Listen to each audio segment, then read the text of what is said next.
How you doing, Samson, man? Thank you very much for taking time to speak to me today. How you feeling? Yeah, I'm good, man. Thanks for having me on, man. Yeah, I'm good, guys. No Thank you. worries, man. So obviously I'm gonna get straight into it. The Tampa Pro, man. I saw your pictures leading up to it. I thought we all saw it, man. You're looking Yeah, crazy, bro. To me, I thought you were gonna take some heads out. But dude, tell me, man, how you feel? man, you could obviously imagine what I'm feeling like, man. Disappointed and everything else. You know, we prepared for so long this year, just specifically to like get into a show and bring in our best shape, size, and symmetry to this year. Yeah, And right from the get-go, we kind of had like, because we were planning, obviously we've been prepping since January, and we were planning on doing the Arnold Classic in South America, which was a show before the whole lockdown and coronavirus thing yeah. started. So we kind of, when the lockdown happened, it was like a case of, okay, we got to make a choice. Do we cut everything off and call it quits, or do we just kind of ease the press pop or carry on going anyway and see what Okay. show finally will pop up after the lockdown?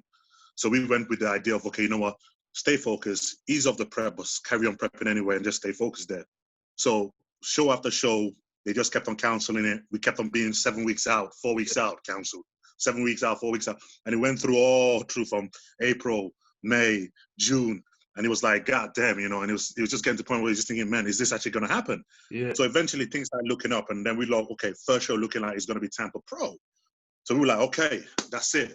Head down, let's go. So we started working our ass off, you know, got in shape, did everything else, saying, okay, we saw what was happening with obviously the state of travel and stuff like that. So we could uh-huh.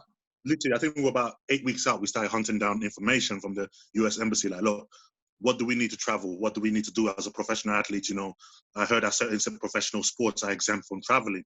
What do I Yeah, have to do to find out information? They were like, you know, contact your federation, get them to send you an invite letter. You know, you might have to get a visa, blah, blah, blah, all this stuff. So we basically got on it and we did all that. And what it was, yeah, we were calling the US Embassy, and they're very sketchy about information because okay. things were changing by the day. So most of the time they didn't even know what was happening. They couldn't give you any helpful information.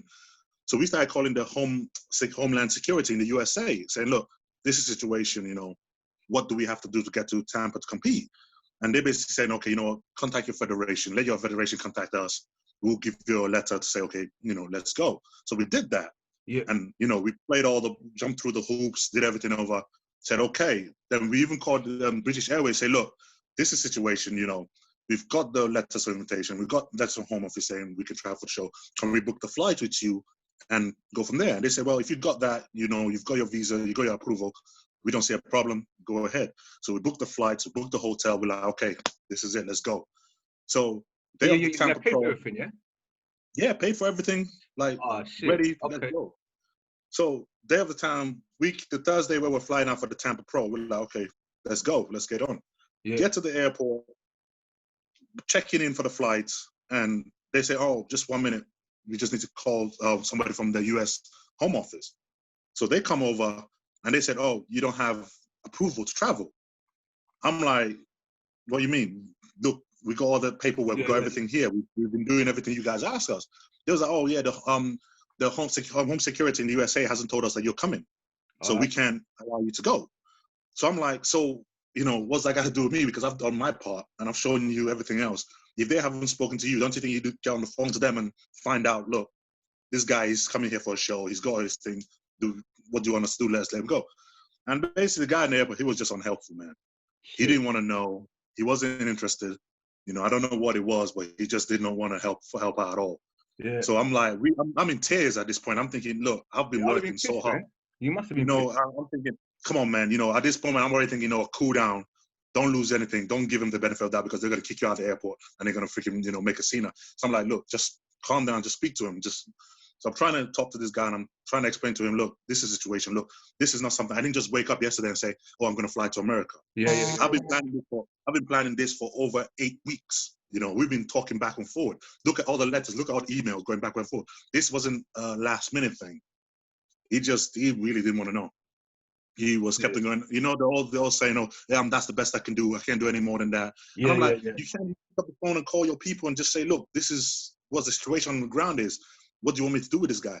It, He it, just didn't want to it, have it. it doesn't make sense anyway because they're giving you the okay prior to that anyway, so it doesn't even make sense anyway. But what can It you do, was, man? and I asked him, I was like, look, you tell me from your point of view, like, what more could I have done to make this happen?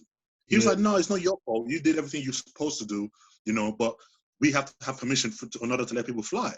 So I'm like, yeah, but this is what I got, hasn't it? He goes, yeah, but they didn't tell us. Money as well, man. Yeah, and he was like, oh, they didn't tell us that. I'm like, so he's like, so basically, because you guys had a breakdown of communication, I'm paying for it. You know, and it was, you know, you can, I mean, I don't even have to say, you already can understand the kind of feeling. Yeah. So, you know, we kind of say, okay, you know what? We sat there in the airport for 4 hours, you know, trying to talk and try to negotiate, try to find something. Nobody was helping. Nothing was happening at it. This one, a flight was like half an hour away from flying off.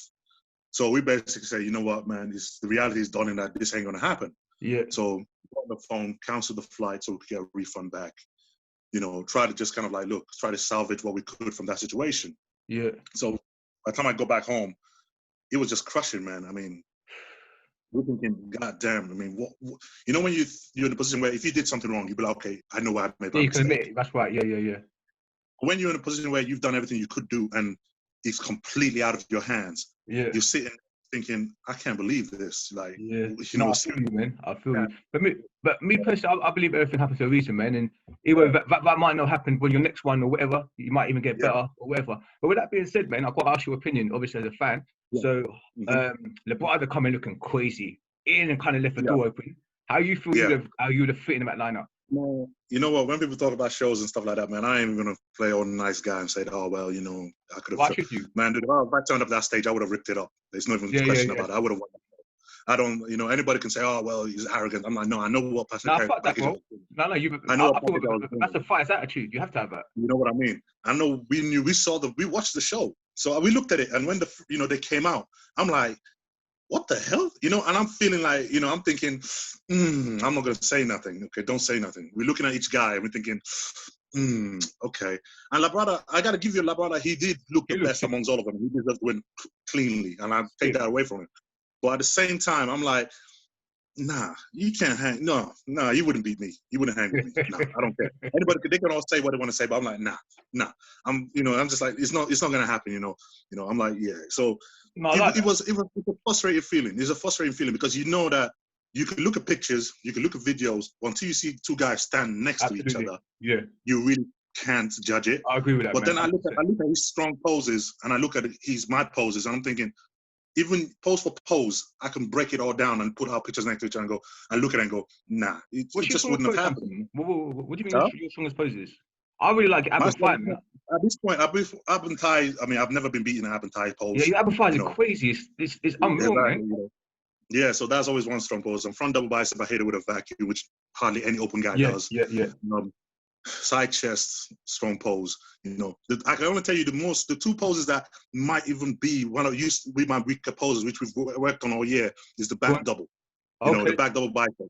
It's one of them poses that, okay, it could have been stronger compared to the other poses. Yeah. But then we've worked on it so much the past year, and it's improved so much that I want to even see what it looks like on stage next to someone else. You know, so I can say, okay, right, we've done so much work over the past year. I want to see literally, so I can stand back and look and go, okay, I see it. I can compare it to last year. How would you say you've improved it? Just added thickness, or the way you pose? Yeah, we've added thickness. We've dropped the conditioning to a whole nother level. Because one of the things they said to me last year is, "Oh man, make your back thicker." You know, and it goes like, not like you have a weak back, but just make it look as impressive as your front. You know, and we basically completely, you know, hammered the thickness out of it to make it just look more freakish. You know, increase the width of it and everything else. I mean, we've completely changed our back training all through the past year. So you've changed back training. So what are you doing now? So we're doing heavy deads? So before, because when I started bodybuilding, let's say I've been bodybuilding since I started, I've been bodybuilding for about just coming up to 6 years now. Yeah. I didn't deadlift. In the game, I mean. You know, yeah, because I started bodybuilding 29. You know, I came in the game late. Yeah. You know? So the whole time, I didn't do deadlifts. I didn't do rack pulls. You know, I didn't do a lot of free weights in the back workouts. But since then, we were like, okay, all those weights, because I never really liked it, because obviously I felt like they always used to kind of thicken up my waist and make my lower back a bit too sore to do deadlifts and stuff like that. So I'm being a taller guy as well. It just never helped me that much. But then I thought, you know what? Forget all that. Change your mindset. Change the way your style. You know, if you want to have strong back muscle. Any group you're trying to build, look at the best that have it and do what they do. So I started watching Ronnie Coleman.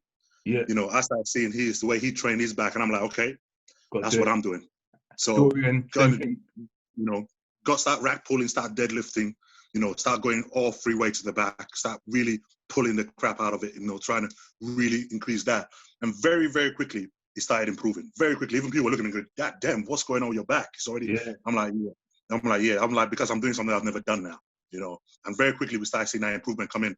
You know, through the off season, we saw it got really bigger, really wider, but we didn't know how much detail was there. When we started prepping, we started seeing more details we've never seen in the past. And we started seeing that thickness come through. You know, people looking at me going, damn, it goes, the most improved part you've had so far, it's got to be your back. It's just a lot more freakish than what he did before. And I'm like, cool, okay, now we know what track we're on. So we just kind of worked it through there. And it was almost like the point where we now wanted to just display it. You know, we wanted to get on stage and display it and say, like, this is what we've been working on, check it out. And it's just like, you just can't find a stage to show it off yet. It's coming, bro. Your time's coming. It has to, man. I mean, I know. What's next? I mean, are you looking to do the next show? Well, that's the thing. We're still looking at different shows and everything we can do, because right now it's just literally all the shows are obviously in US. And then you got South Korea as well, which we're looking like we're trying to work something out to get that done as well, to be at that show. Is there not one in Spain? Yeah? Is there not one in Spain? There's one in Spain in 9 weeks' time, which we're going to do that as well. Oh, but I'll come back to you, man.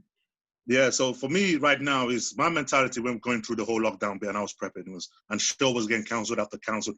My mentality with my missus, we sat down, we said, okay, look, your mentality has to be whatever it takes. If even though you got to prep all year, you will do a show. And we basically had that mentality. It might not be August, it might not be November, it might not be December, but one way or another, we will do a show this year. So just have in your mind that I'm down for the long haul. It's going to be a long haul prep. Just start working at your mindset that way. So I'm like, look, if this show Tampa doesn't work, guess what? I'm looking at next show. If that doesn't work, I'm looking at the next show. So until we find one, we will keep going. So I know for well that Spain is probably going to be likely one to get to. I'm doing that. The British is happening in November. Yeah, British as well, man. Are you not Romania, worried something though about burning out? You know, like a lot of bodybuilders, they do show after show after show, and the physique kind of deteriorates. Are you not worried about, because you want to be fresh for the Olympia? Because obviously that's the goal, I think. Of course. But the thing is with me, I mean, a lot of people, they don't know about where my style works in terms of prep, you know, and how I can sustain that for so long. Because we know, Justin, because I don't have to do much to stay in shape. Okay. Once I'm in shape, I don't do like, you know, guys do like 2 hours cardio and they're like really drastic low carbs and they're like all these different supplements and stuff. Yeah. I can live on, I mean, I'm more comfortable in prep than I am in off season when it comes to field. Because in off season, I'm on a lot of food and I'm exhausted and I'm tired and I'm carrying a lot of weight and it feels very uncomfortable. In prep, because remember, I'm a skinny guy.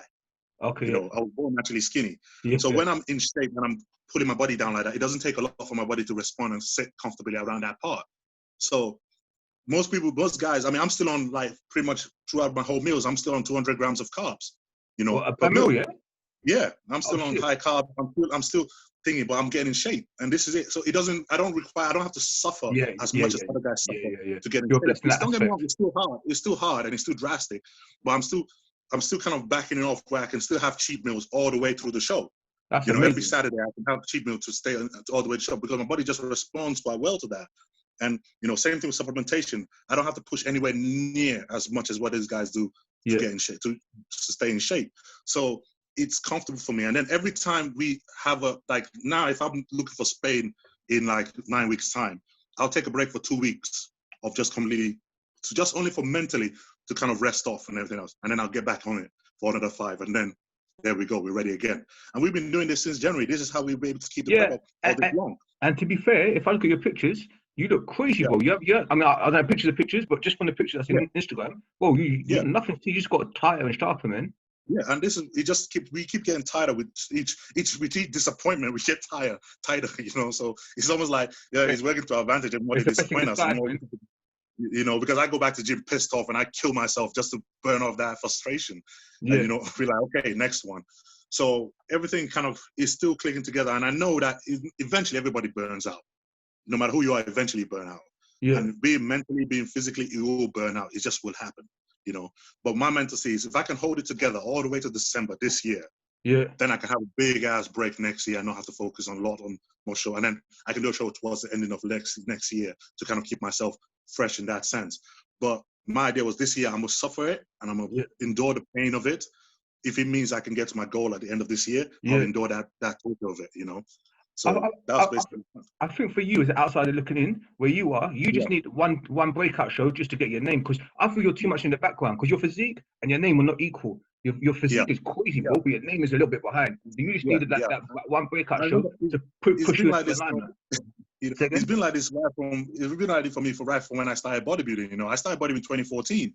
Yeah. And we did like local shows and everything else. And because I started bodybuilding late, a lot of guys were already established by that point. You know, I was still kind of up and coming. And for some reason, I have which is always, it's been a drawback, but at the same time, it's been a blessing to me because I have the ability to disappear and just stay quiet and then come out on stage and be like, who the hell is that? That's the best way, bro. That's the best way. You know, and it works for me because it keeps me grounded. It keeps me to that mentality where I can stay focused without falling into the grind of the hype and falling into the bodybuilding world scene where it's all about talk and not about action. So by the time, you know, when the talk is starting to get too much, for me, it starts to make me uncomfortable. So I have to then disappear. This is one of those things where it's always worked for me. I mean, the drawback is my name is not as big as it should be compared to the physique. But at the same time, because of that, I'm able to shut everything down and just focus on the physique. And to be fair, I want to be known for the physique, not for the name. I don't want to be people go, oh yeah, you know, they know you more for your name than actually what you've done on stage. You know, and I don't want to have that kind of stereotype against me. I want people to say, oh man, that physique, I don't know, I forgot what the guy's name is, but man, that physique, I know him. And I want to be more that part of it. But the only problem is nowadays, the way the game works, it's a catch-22. Because obviously you want to get paid from this.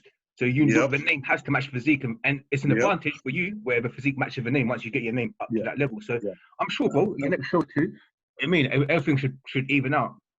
Yeah, true. And I'm just hoping that, you know, we get a chance to get because this year was definitely, I wanted to make it a breakout year. I really wanted to get on stage, on a big stage, and make some noise. We're going to do that. And that's why that's why I really wanted to do Tampa Pro. I was so hungry for Tampa because I knew it was going to be a big stage. And I was so hungry for it. And I was thinking, damn, okay, this is it. Let's kill it. Let's go for it. And unfortunately, you know, things fell out the way it did. And I was like, okay, you know what? If that's the case, fair enough. But I will do enough shows this year to make sure that by the end of the year, people are like, yeah, they know who that physique is. They know sure. that. Bro, let me tell you, just from the pictures you put on IG, I think you're already higher than you were, man. Once you get on stage and you just certify yourself, I think you've got nothing to worry about, man. Yeah, true. Because the thing is, I mean, don't get me wrong. Almost as obviously Instagram plays a massive role in this sport now. It's like it's almost like a big role in it. I don't want to end up being. Yeah, you know, compared to like way back in the day when the physique on the stage, that's what does the talking. But same thing is, I don't want people to ever look at the pictures and then look at the physique and go, oh, it's not what I thought it would be. You know, for me, because most of the time when people see me face to face, they're like, man, dude, you don't look that big. You look bigger in freaking real life than you do in your pictures. Yeah. And I'm like, oh, really? It is like, man, your pictures don't show how you really look face to face. I'm like, yeah, that's where I'd rather it be than the other way around, where people look at the picture and go, oh, freaking, and then they see you on stage and you go, oh, I thought he'd be bigger. I thought he'd be this. I thought he'd be that. Yeah. You know, so my one is always got to be the other way around. He always has to be, look, you can hear the hype, but when he stands on stage, he's like, oh man, I wasn't expecting it to be that big, or I wasn't expecting it to be that off the chain, you know. So for me, I just want to go on stage, so you know they can see what the hype has been, what the noise has been about, so they can say, okay, right, we understand now why they were talking. We understand why there was so much noise about this dude coming to the stage, you know. So hopefully it will be the case when we get on stage this year, and you know, kind of go through it like that. Yeah, man. So let me ask you something. When I first noticed you, it was I think it was 2019, the British Grand Prix, where you come second to Nathan. That's right, you come second to Nathan. Yeah. As far as British, because I would say right now, British bodybuilding is stronger than it's ever been, man. So, in your opinion, who are the top? Let's say the top 3 British bodybuilders. Right now, I mean, obviously, with the unfortunate passing of Luke Sandow this year, you know, obviously, rest in peace to him. But I know Nathan is number 1. I mean, we can all debate about. Yeah, Nathan's I agree with 100%, man. There's no. I mean, I'm not stupid, man. The guy's achieved more than all of us, so he's number 1. Okay, don't get me wrong. He's not going to stay there for long because I'm catching. But now as it stands, you know, he's number 1. Okay, Yeah. You know, now it's between for number 2. As many people like to debate, it's between me and James for number 2. Yeah. Okay. Yeah. But people tend to forget that, you know, me and James, we've been going back and forth for years since the amateur days, and James has only beaten me once on stage. Every other time, he's always been the other way around. Oh, I didn't know that. Okay. Yeah, man. Since the British Championship, James won the British Championship in 2017. I was second to him. I wanted to show a week later in Italy to beat him. Oh, right. Okay, But since then we did Prague, and we did our pro debut in the same year, 2018. Yeah. We did Prague together, and I placed 5th and he placed 6th. And then in the British this year in 2019, I placed 2nd, he placed 3rd. So, you know, we're kind of like in that really close rivalry between me and him going for it, you know. And that's why I'm really keen to do the British this year, because I'm like, okay, let's go for it again. But Samson, I think you and James are very similar in the sense that both you guys, I'm just going by pictures from Instagram, both you guys have done something crazy with your physique, bro. Like, he's looking nuts. And as you, man, obviously he's not in shape like you're in shape, but but we're pushing each other because we're pushing each other. We know, don't get me wrong, we both know where we stand next. We know how close we are. Yeah. And that drives us, you know. Are you friends? And he's created this rivalry. Yeah, of course. It's like, yeah, man, we got a love-hate relationship, man. I'm trying to kick his ass, he's trying to kick my ass. I'm like, let's go, boy. So we cool and we message each other and everything else. But, you know, it's the same thing. It's like athletes, we respect each other, you know. So there's this rivalry going on but don't get me wrong, we're trying to kick each other's ass and we train just as hard just to make sure that we catch the other one, you know. So I know right now he's probably pushing his ass just to make sure he beats me at the British, and I'm making sure that he doesn't come close. So there's always that going on. And at the same time, I'm looking at Nathan, I'm going to kick his ass too, you know. So there's always that kind of like rivalry going on there. Is Nathan doing the British? I don't think he's doing it, but because obviously he's already qualified for the Olympia this year. And I think, but I would love if he did. I think the whole fans would love it, man. Exactly, because he probably the only show that any of us British guys might be able to do officially this year. Yeah. So I would love if we all go on stage, you know, and really go at it. I want to see all the British bodybuilders there, even like Rob Taylor, Cuba, all the British. I think this would be a good look for the scene. Exactly, man. I really want to see that this November, and I know many of them are. I'm sure that about 4 or 5 of them are all prepping for the show in November. So it's going to be a big show either way. Who else? Do you know who else is prepping? Jamie Johal is prepping for it. Oh yes. Cuba is prepping for it. Yeah, I'm sure that he is. Mark Hector, I think he's prepping for it as well. Mark Hector doing it, yeah? Yeah, I think he's doing it as well. Who else? I think that's it that I know. I don't know about Rob Taylor. I don't know if he's planning on doing it because he's doing 212 now, I think. Oh, he's not doing I thought he moved to open. Yeah, I think he's decided to go down to 212. Okay. From what I think, anyway. I'm not 100% on that, but I think he decided to go to 212. But as far as I know, basically, Jamie Johal, Mark Hector, Cuba, we all definitely doing the show in November. So that'll be definitely interesting. Whoever wins that one is a big title for Best of Britain, man. Of course, man, dude. Of course. I was excited when it was supposed to happen in April. I was already like, let's go. You know. And then obviously when this whole thing started, so now I'm like, you know what? Let's go. I'm ready. Let's do it. You know, coming to the show, a lot of hype, and let the actual British battle. You know, let's go. So I'm really excited to see that happen. You know. All right. So yeah. Let me ask you this as well. So obviously we talked about the Tampa and where you're trying to head to, but let me ask you this because. Let me ask you about your training style. The 2 things that I want to know is your training style and your posing. Because your posing is crazy, bro. And you're one of the few people that, from what I can see, put effort into the posing. And then your training style. So I watched a lot of your videos, but to me, it doesn't fall into a category. Just to talk to me a little bit about your training style and your posing. Basically, you know, different people, they have all different styles. You got the push and pulls. You got the, high tension, low tension, all this different style in it. My one, basically, when we started prepping me, and I started training for bodybuilding, basically. I basically started picking out, okay, any body style that grows to a certain point because of one training. So if I'm doing my legs, people are shocked about how little I do to get my legs to grow because they respond very quickly. So if I'm doing leg training, I only do 3 workouts for quads, and that's it. You know, I'll do 3 workouts, 3 movements or 3? 3 exercises. 3 exercises, right? Yeah. So I'll do leg extension, I'll do leg press, and then I'll do squats. But then that's it. And I'll obviously, what I'll do, I'll neither superset them, I'll drop set it, I'll do high tension, I'll do static movements on them, I'll do holds, I'll do, contractions and stuff like that. And I'll do everything, but it always stays around that 3 workouts, 3 exercises. And that just always makes my quads grow. It's always improved year by year. Yeah, so because that works for that one, I don't change it because it's after year, it just keeps working, Now, when it goes to harder body parts that don't grow as much, like shoulders, my shoulders don't grow as quickly as other guys do. Those ones, I didn't have to, surprising, but I have to work a lot to improve. Same thing with carbs, guys, black guys on carbs, carbs are crazy, bro. Yeah, carbs are exactly. So for me, we had to manipulate the workout for that. So with calves, then I start doing, obviously, I do superset, I do drop sets in them.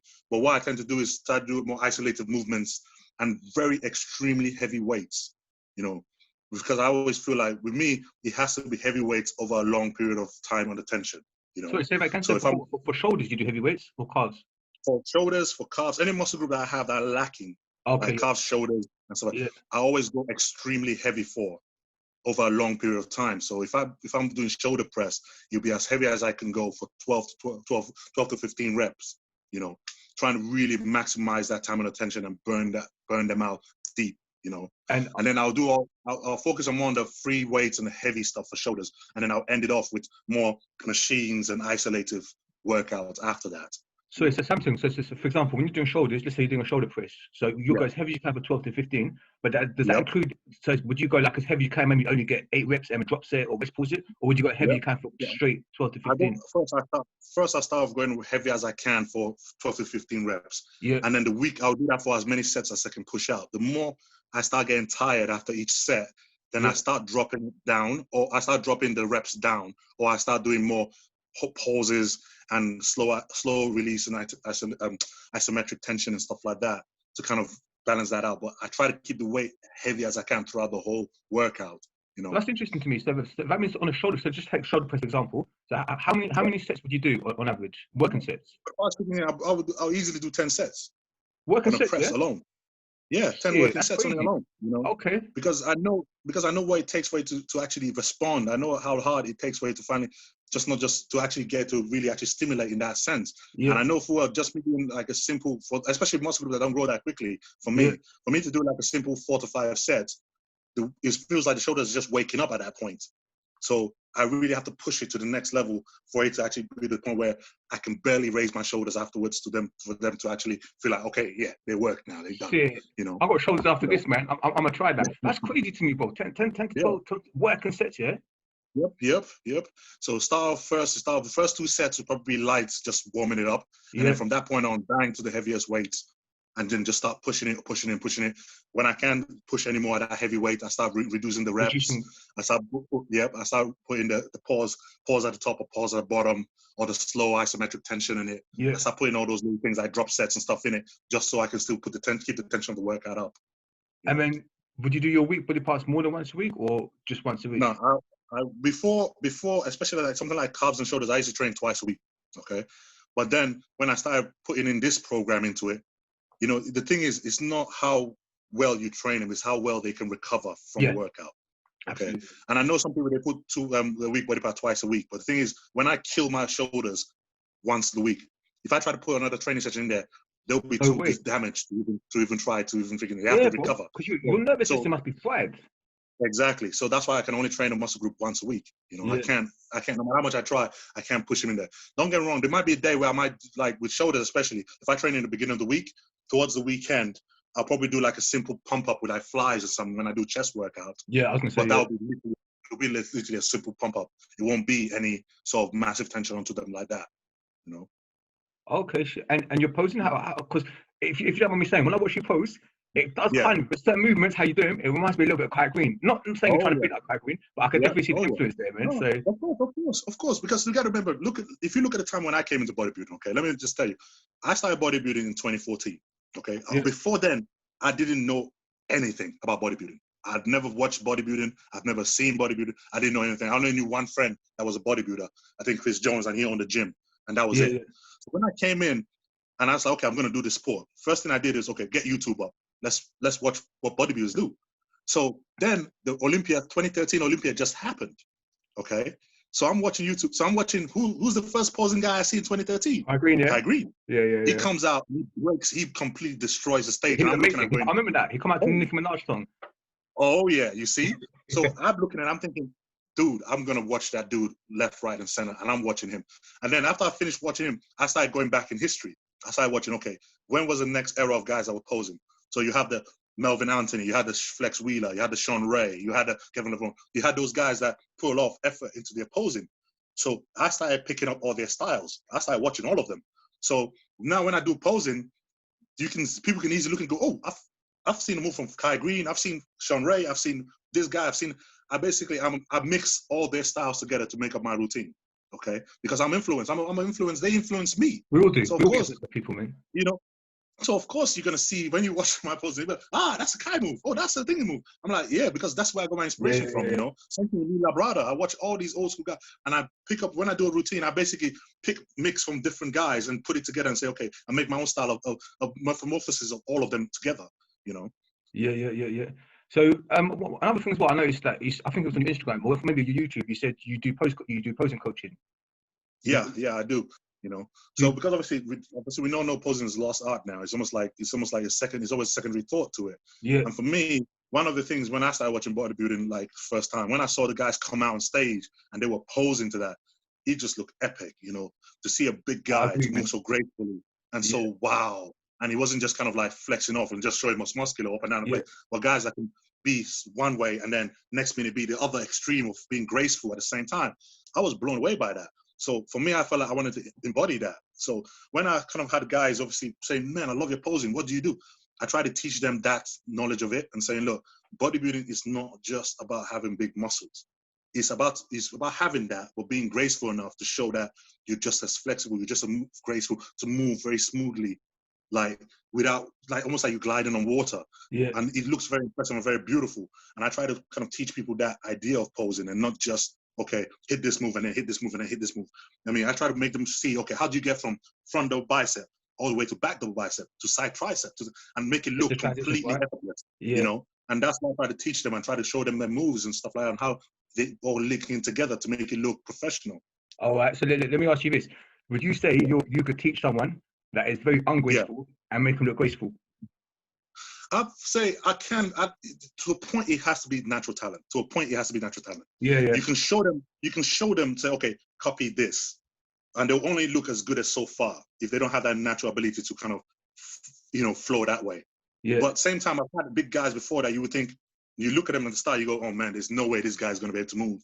And then I've had them actually do some surprising things and go on stage, and people are like, God damn, where do you do this? Oh yeah, Samson told me. I'm like, wow. And I'm actually going, wow, this is impressive. I think it's not the ability of how stiff they are, it's how quick they are to pick things up and learn, because some people, especially bodybuilders, we're so stiff and so rigid in our movements.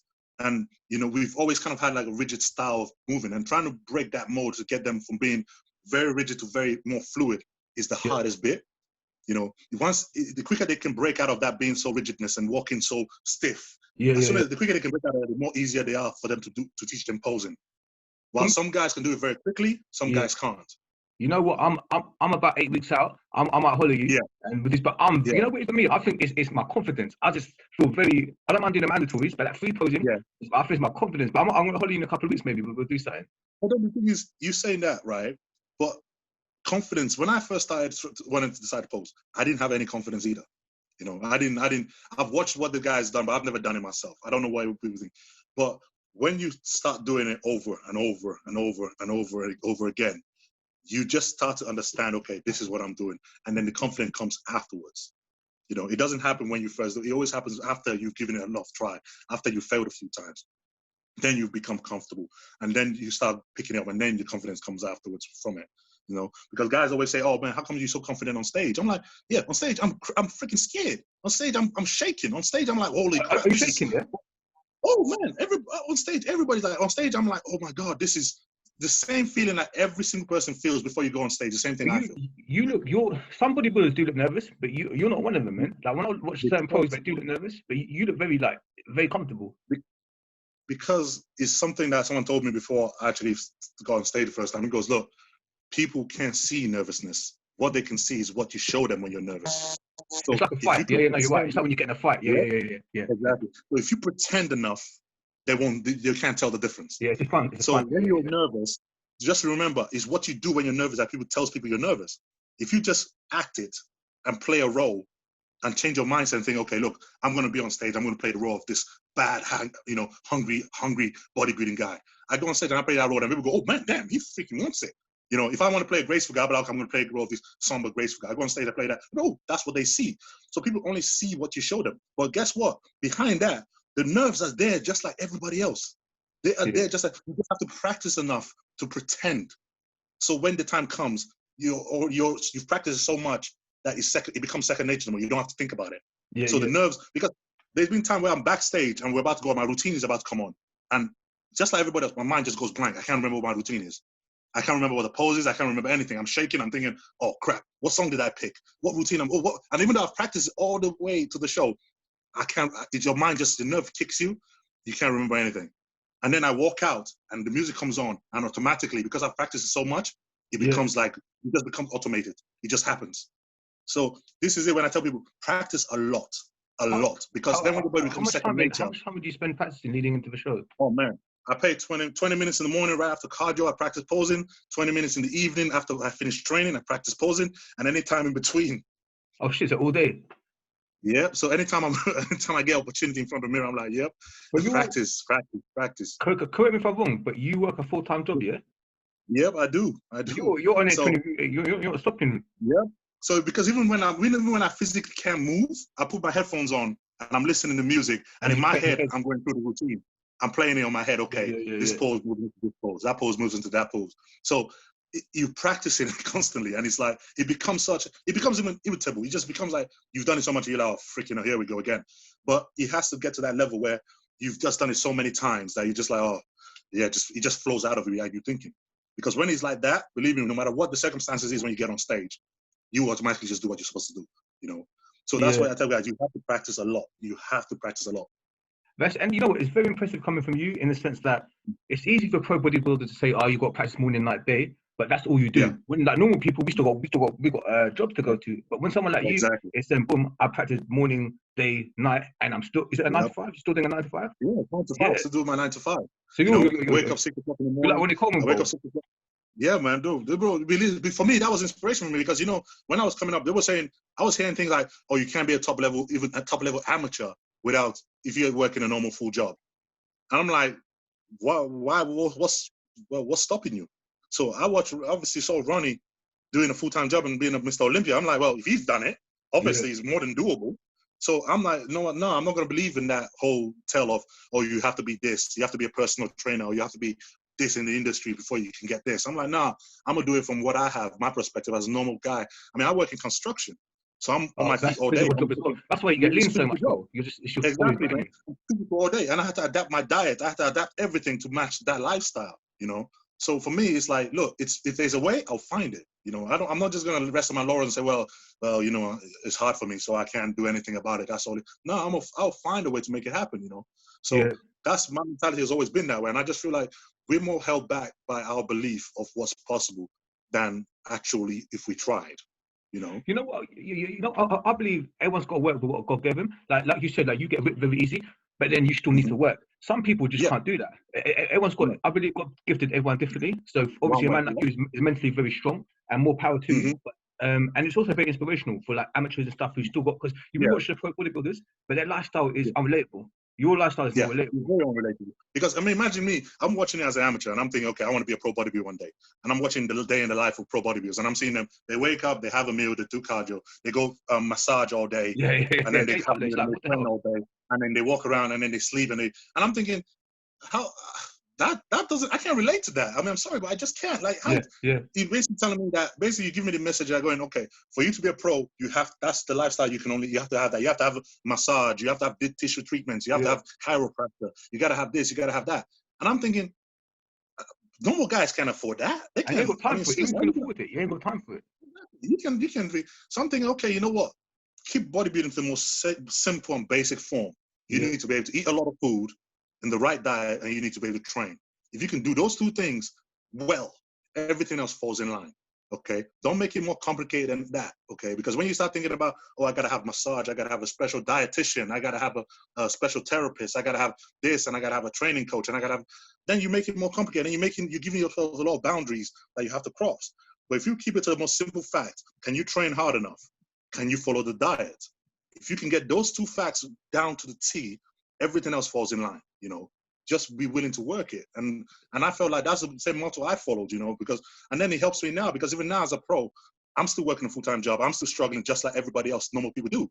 But I'm still showing that you can still compete at a high level and still work a full-time job and still do all these things and balance your lifestyle. It is doable. It's not impossible, you know, it can be done. Yeah, you know what, something. You're definitely like a working man's bodybuilder, like you're the blue collar bodybuilder, and it's very inspirational because, like I said, most of us, like we look up to the pros or we watch them, but it's Yeah, unattainable. Forget the physique. I'm talking about the lifestyle. yeah. The lifestyle's just Lifestyle. Yeah, unattainable. What you're doing is showing, yeah, boom. There's no excuse. yeah. You still put the work in the gym, still do the diet, still do the posing.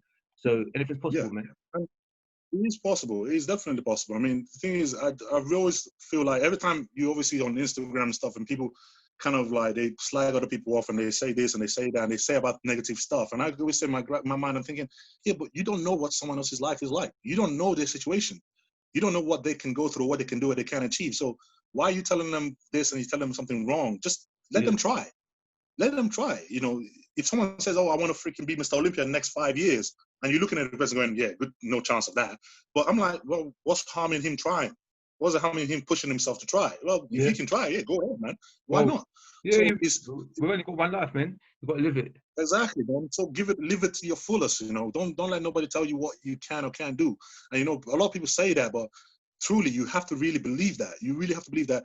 Well, if there's a chance, even though it's a small, very small chance, but if there's a tiny chance I could achieve it, then hey, what am I doing? I might as well give it a go. You know, so What have you got it's to do, truly right? that mentality. Yeah, exactly. You just have to do it. You just have to try. Yeah, it's a lot of work, but you just Yeah, have to try. You know? yeah, for sure. Yeah, man. So let me ask you a little bit about as far as your coach goes now, because correct me Yeah, if I'm wrong, but yeah, from what I was just watching YouTube, is it your girlfriend or your wife? yeah. That's your My girlfriend, basically, my girlfriend got me into bodybuilding. Because I used to play rugby before bodybuilding came along, and I was going to the gym, and you know, I was a very skinny guy, and I was a winger in the rugby. And they were kind of said, man, dude, you need some meat on you, man. You need to start putting some muscle on. So yeah, I started going to the gym and started training. So I met my missus at the gym, and we kind of just started training together. Well, I mean, I was trying to get with her though. I'll just use that as an excuse to like train with her anyway. no doubt. So we started training together. And then after a while, I started seeing I was improving quite quickly. So she said to me like, look, have you ever thought about competing? And I was like, nah, I don't. Well, you mean bodybuilding thing? Like, well, men in pants and stage. I'm like, nah, not for me, you know. So after a while, I think it was like 2 years later, she was like, look, you know, I really do think that have a look into it. You know, do like a small show or something. I just try it. So I was like, okay, you know what? Go ahead, show me, just teach me what I got to do. So taking the fact that she was into fitness, but she wasn't like fully into bodybuilding, but Yeah. she was into fitness and nutrition. She's qualified in nutrition and everything else. So So she sorry, started reading up on. was she a coach already, or no? She just started with you. She just started with me, Okay. you Wow, know. she's done amazing, So she man. started, yeah, man. So she started doing all the research because she reads a lot. She's like one of them geeks that she does everything she wants to learn. She will learn it herself. Yeah, She won't go somewhere and ask someone. She will literally dig it up. So she spent so much time reading so much information, and she was watching Dave Palumbo yeah, on RX Muscle, and she got me into watching him. We were picking up tips and everything from everywhere else, trying to find information everywhere we can, and yeah. then we started putting a physique together. And then we started looking at it and we started finding out. So we never had somebody external come up to us and say, okay, you need to take this, you need to eat this, you need to do that. We started to learn that on our own. So we started learning, okay, this, if you add this and this, it works. If you add this and this, it doesn't work. Okay. So we started manipulating that year after year after year. And it got to the phase where we were so good at actually knowing what works and what doesn't work, not just for me, but for other people as well. Yeah. She just became that mastermind of actually knowing, okay, this is the hype, but this is the reality. Okay, how can you truly make a physique happen? And year after year, we just kind of just clicked together. And although we've even got to the point where I think it was at the end of 2018, after I did my pro debut, we both looked at each other and we were like, man, maybe we've done the first pro show. We've kind of gone through our first pro year. We're thinking, man, maybe we need to hire some other coach because we might have gone past our level of understanding, you Yeah. know? So we kind of fell into this idea, okay, we can find another coach that can teach us what we don't know, because you don't know what you don't know. So Of course, but yeah, we signed up with a few guys and said, look, you know, show us something, like come help us out. yeah. And then we were done for a while, and we're thinking they know less than we did. No way. You know, I'm So thinking, am I allowed to ask who you hired? I don't want to say names Okay, because yeah, fair obviously enough. I don't want to put. But I'm thinking, dude, what you're saying, like we've already figured this out like a long time ago. They weren't bringing anything new to the table. So we kind of thinking, That's very disappointing, man. I know, because we were expecting, just like you know, you see the top coaches, you see the Yeah, names, you see the hype, and you're thinking, okay, these guys are really going to morph your physique, they're going to yeah, take yeah, it to the yeah, next yeah, yeah. level. But then we're working with them, I'm thinking, dude, the things that you're telling me to do and what you're telling me to eat, I don't even need, because one thing, like simple thing, digestive enzymes, a lot of guys take them, a lot of people take them. I have never needed to digest anything because I could digest any food no matter, regardless of what it is. My stomach has never been a problem. This is why my stomach is always flat. I have never had digestive problems. And the reason why that is my diet is always versatile. I never stick to one simple food to eliminate the ability to digest different foods. And this is something we learned coming up. So it could be the day of the show. I will have a full pizza and still walk up on stage flat stomach as anything. Stomach, yeah. Yep. Shit.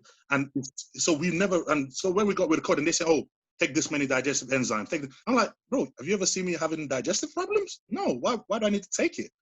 Why would I ruin my own ability to digest food? Yeah. When it's That's fine. Yeah. You know?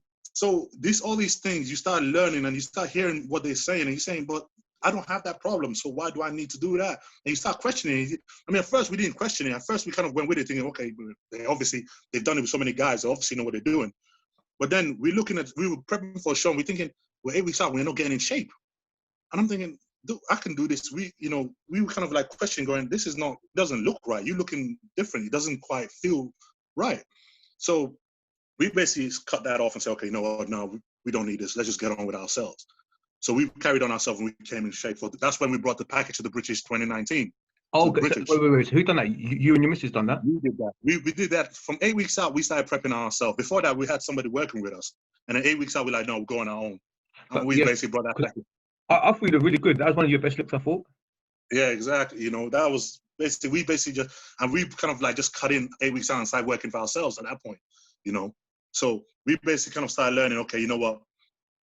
There's the hype and there's things you have to be good at spotting things out yourself. You can't just be, oh, he said take this and I did it. You got to ask questions. You got to say, okay, why? What was the reasons behind it? What's your thinking? And coaches has to be willing to work with their athletes in the same way. You can't just say, oh, take this. And the person says, well, why did I take that? And you say, oh, because I told you so. Like, no. You got to explain to them, look, the reason why is because you're holding water here and you need to kind of work this way to drop it. Or you're holding fat here. You have to be able to explain your thinking to someone. Because at the end of the day, that's their body. They have one life and one body. Yeah. You got to be willing to obviously talk to them in that manner. So we basically kind of did that and then did the British, and we fell into the same rock again, where we got another high coach, another top coach in the game, a really top coach in the game, came up to us after the British and said, man, dude, I just saw what you did, man. Freaking amazing. I want to work with you. Well, I'm down to who it is, yeah? Come on. All right. I'll just say he's Kuwaiti. Okay, yeah. Okay. All right. So my eyes, obviously, you see the hype, and my eyes is like, oh, I'm seeing stars here. I'm getting like this big name coach. So I'm like, oh, sure, okay. So worked with him, and where we already sort of figured out a lot of things already. Yeah. They don't. What I find problem with coaches, they don't ask you, okay, like what did you do last time, and what can we do to make it better? Instead, they throw out everything you've already done, and then they try to just start afresh with you. And taking fact, we're in between shows. We just did the British Grand Prix. The following weekend was Chicago Pro. Yeah. So I'm like, at this point, it's a bit too short notice for you to be throwing the book out and starting all over again. So we came in and we listened, and obviously we didn't come under our best shape in the Chicago. And we're like, okay. Then we did Vancouver the weekend after that. Same thing, wasn't our best shape. We're like, damn, okay. This is not looking too good, but, let's just carry on going anyway. Then we did Puerto Rico. And we finally just started to click. Everything started to click together in Puerto Rico. Yeah. I'm like, yeah, okay, cool. Now we're all in the same page. We're now getting it. We're now understanding how my body runs. And that was the last show for me. That was my last show that year. Yeah. So I said Puerto Rico, Portugal, not Puerto Rico. So that was my last show that year. So I was like, okay, you know what? This seems like it's working. Let's stick together, do an off season, and get together for next year. Okay. So went off after the show, and that's it. Didn't hear anything from him anymore. Oh shit. Yeah. So I'm like, why? Yo. I don't know. I literally don't know. I just didn't hear nothing. And we were like, what's the plan? What are we doing? And that was it. Didn't hear nothing. So we're like, okay, I guess this is a good lesson to learn. Okay. Back to the drawing board. Let's get back to our own selves again. And this is basically what happened. Well, like I said, everything happens for a reason, man. And judging, like I said, from where you're coming in right now, you're looking at all time, you're going to do some all time best. You're going to do some real damage. Yeah, thanks, man. Yeah, so the things we learn in every show we do, we learn more about my body. We learn how to pick me just right. Because being a bigger guy and around the muscle bellies, if I come in too dry and too hard, I look skinny and underwhelming. you know. Okay. But if I come in round and full, it's nice, but then I can easily look spilt over, you know, look watery. So it's trying to find that sweet middle where you're full as you can be, but yet you're tight enough to make them lines just pop, you know, make the whole muscle group just pop anyway. So each time we're learning more and more on, okay, what the amount of water we got to put in, the amount of carbs we got to put in to supplement that, how much water we got to take out. We kind of figuring that stuff out each year. So it's just a learning process. I'm patient. I go all day. I'm patient, you know, to learn this. Well done to you, bro. So right now it's between you and your girlfriend. So you guys decided together, or does she looks at you and she says, okay, boom, we need to eat that, drink this? She basically, we decided together. But what happens is, just like everybody, but when it becomes into that prep, your mentality becomes warped. You start seeing yourself like, oh, I'm getting too small. Oh, I'm not shredded enough. Oh, I'm not. And then you can't really see what is in the mirror anymore. You become a bit messed up in the head. I mean, we all know, we all become our worst enemy, basically. So when it comes to that point in the show, I basically like to release all control and say, look, you tell me, I can't think straight. I know for that my mind is telling me I'm flat. But you're looking at me, you're thinking, God damn, you're a bit too full. If anything, you probably might be spilled over. You know, I might be looking at myself thinking, oh, I'm too dry. You're looking at me going, oh, you're still holding water here. So I need to kind of let go of that control and say, okay, like, you look at me and tell me what I got to do. And then likewise, I got one of my oldest friend, Chris Jones, he owns a gym in Raleigh. He was the first guy, bodybuilder I ever knew. And he was one that talked to me and told me about the supplementation side of bodybuilding. He taught me that part and how to kind of easily introduce myself into it and not go too drastic like everybody else does. So we had him looking at me every 2 weeks or every weekend. He would look at me and say, a bit more to lose, another kilo. And then we'll go away and we'll draft off a plan to make that happen. So he's almost, because he doesn't see me every day, he's the third eye that looking and go, oh, yeah, you're looking sharper. Oh, no, you got to lose a bit more. So we kind of all work together in that package like that to bring in the package we kind of having now. Okay. That's really informative, really interesting as well, man. So yeah, because nowadays, even amateurs, people doing their first show and they have a coach, or people doing 100 shows and they get, but now it's just like part of the culture. The first thing is like, coach, I'm the coach, you know. And I keep telling people, you know, you have to learn for yourself. As much as it's good to have a coach, but you have to educate yourself as well. Because at the end of the day, if your coach helps you out and they leave and they go, I can't do this no more, what are you gonna do? The first thing you're gonna do is running around looking for another coach because you can't do a show. Sorry, go on. Yeah, so I just think like you gotta educate yourself, learn what works and what doesn't work for you. Yeah, I also think as well, man. If you're someone like you is different because you're trying to be the best in the world. But as far as the amateur goes, I feel part of the art of bodybuilding is learning your body. Like I understand, like someone like me, I'm never gonna be Miss Olympia, but just part of the art of bodybuilding is to learn my body. What goes well. Yeah, exactly. And it's a thrilling part. I mean, how can you not be thrilled when you? That's what I agree with that as well, man. You know, you're excited. You're like, oh my God, look, I'm putting on muscle. Oh, look, I'm losing weight. How can you not be excited when you put in that part of the science of your work, of learning your own thing, and it's actually working? It's exciting. So why do you want to sacrifice that bit of the journey to someone else when you can truly actually learn yourself? Like, you know, and I think that, you know, as much as these people want to get coached and everything, I always say, look, take some time, especially in your amateur days when you're doing your amateur shows, use that opportunity to learn as much as you can about yourself. Because believe me, it's a knowledge that you will never let up. You will never lose it. It's a knowledge that will be with you for the rest of your life. So don't give it up. Yeah, no, not only that's what's happening. I think it's a very personal thing. Like you're learning your body. The only thing on this planet we really own is our body. So you get to learn your body. That's the only thing on this planet you own. Everything else is temporary. Even your body's temporary, but this is truly yours. So I feel it's very important. At the same time, a coach will help you and will help you get there quicker. But it's nice to learn as well, man. It should really be in conjunction with the two. Because like in the past, I've heard some guys like they'll go from one coach to another coach to another coach, and they can't seem to get it right. And I keep saying like, but if your first coach pushed you too hard and got you into dry, or got you, you know, not as tight, when you go to the next coach, don't you still take the information you took that you got wrong in the first time? Don't you take that in and say, look, we did this and it didn't work. You don't start again every time you jump to a new coach. You know, you gotta take what you fails you've done, because if you don't learn from your mistakes, how do you think you're gonna get there anytime soon? You got to be willing, because we've done so many mistakes, man, bro. We've had so many mistakes. I can believe that. Time after time. Yeah. You know, but each time we learn from it. So next time we don't repeat it again. We're like, okay, that doesn't work for me. Because last year we could have been a lot tighter. Last year, one of the feedback we got was like, if you were just that little bit much more tighter, it would have been over. So I'm like, okay, last year I was too obsessed with being big. So I'm like, okay, I need to control my mentality because my mentality is messed up. Because of all my life, I've been a skinny guy. So now that I entered bodybuilding as well, it fuels that, oh, you're too skinny, you're too skinny, you're too skinny. You got to be bigger. You gotta. So when I came on to do the bridges, I was like, okay, I'm going to be big as I can, you know, and do it. And then that jeopardized as much condition as I could properly really deep into. So, but then after last year, I'm thinking, I know the mentality that made me have that mistake. So I need to work on that mental side. I need to say, okay, right, no matter how sharp I get, I still need to pull my weight down even more to make sure that it's spot on. So this year, I'm thinking size is secondary. First thing, you cannot be off. You have to be spot on in your conditioning. You do not want to hear, oh, if he only was a little bit sharper. Oh, because I'm like, I don't want to hear that this year. I want to come on stage and people go, damn, he's peeled. Wow. Conditioning always wins shows, man. It's always exactly. Exactly. Shows, but you know, but it's a bodybuilding mentality, as they say, it's body dysmorphia. You have that your mindset say you start thinking, I'm not big enough, I'm not big enough, I'm not big enough. And it's hard. It hits you in the head like that. So if you can you have to work on your mind to tell you, trust me, man, you can pull back down, you can suck in a little bit more. Trust me, you can be sharper. And that's why the people around you, they can't be kissing your ass either and telling you, oh man, you're great, you're awesome, you're awesome, you're awesome. No, they have to tell you, yeah, you're good, but you know, you still got a little bit of, you know, fat here, you still got a bit of water here. You need to suck that in. And then you have to be bold enough and brave enough to actually listen to them and say, yeah, I see what they're saying. Okay, I'll do what they say.